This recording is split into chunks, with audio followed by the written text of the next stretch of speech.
E é disso que eu quero falar. Semente. Para que a gente seja parecido com aquela plantinha ali bonitinha, para que a gente frutifique, né? E para que as pessoas possam olhar pra gente e ver Deus. Porque quando eu olho para aquela planta eu vejo Deus, né? A perfeição, a cor. Eu vejo Deus nessa planta. E assim como eu vejo Deus nessa planta, eu quero que as pessoas vejam Deus dentro de mim. E eu acho que isso você quer também. E uma coisa muito legal que Jesus falou sobre semente é a parábola do semeador. Mateus 13:1-9, Marcos 4:1-9 ou Lucas 8, a partir do versículo 4. Fala sobre a parábola do semeador. O interessante sobre a parábola do semeador é que foi uma parábola que Jesus ele falou e depois ele explica para os discípulos, né? Depois os seus discípulos lhe perguntaram o que ele queria comunicar com aquela parábola. Está no versículo 9.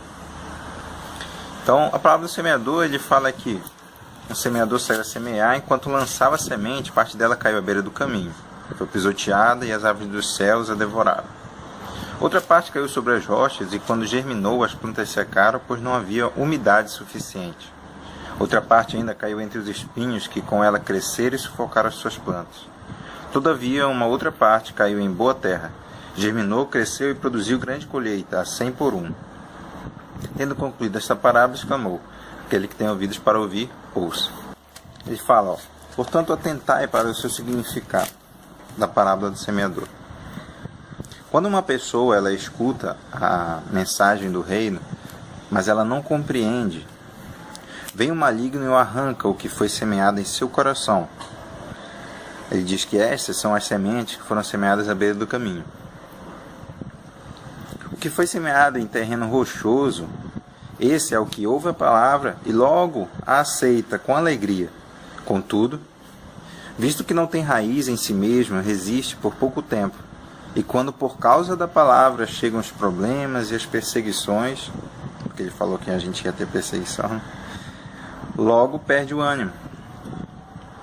Quanto ao que foi semeado entre os espinhos, este é aquele que ouve a palavra, mas as preocupações desta vida e a sedução das riquezas sufocam a mensagem, tornando-a infrutífera. Mas enfim, o que foi semeado em boa terra é aquele que ouve a palavra e a entende.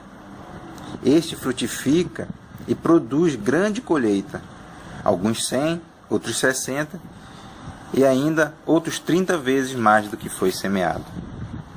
Glória a Deus. Eu amo essa palavra porque ela é muito objetiva. Ela fala sobre as pessoas que escutam a mensagem, mas não compreendem, e vem o maligno e arranca o que foi semeado. Isso são as pessoas que foram à beira do caminho. Por isso que às vezes a gente fica assim, mas como é que a pessoa não aceitou Cristo? Como é a pessoa que ainda não entendeu que isso é pecado? Como é que a pessoa ainda não mudou, cara? Ela continua caindo. Às vezes era uma semente à beira do caminho. O que foi semeado em terreno rochoso, esse é o que ouve a palavra e logo aceita com alegria. Contudo, visto que não tem raiz em si mesmo, resiste pouco tempo. E quando por causa da palavra chegam os problemas e as perseguições, logo perde o ânimo. Os problemas e as perseguições fazem às vezes as pessoas tomarem decisões erradas, né? E quando você não tem a raiz no lugar certo, que é em Deus, você acaba ficando desesperado, você perde o rumo, você não sabe o que fazer.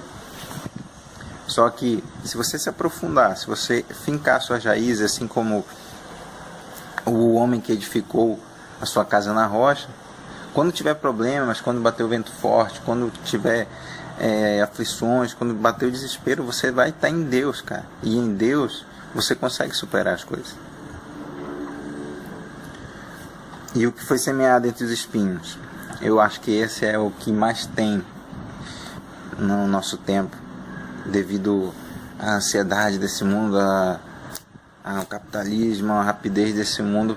Às vezes pede para que a pessoa viva intensamente e a pessoa acaba sendo sufocada pelos espinhos, que são nada mais do que as riquezas desse mundo, né? A sedução dessa vida, as preocupações dessa vida, e acaba a mensagem que era para ser frutificada, acaba se esquecendo, e a pessoa pensa em frutificar outras coisas, coisas que são passageiras. Mas ele nos dá aqui, ele fala, nos dá esperança que há a semente, que ela é semeada em boa terra. E a pessoa que ouve essa palavra e ela entende, essa frutifica. E falar de frutos é muito interessante, porque em Gálatas 5 a gente tem a explicação de frutos da carne e frutos do Espírito. Vou ler rapidinho.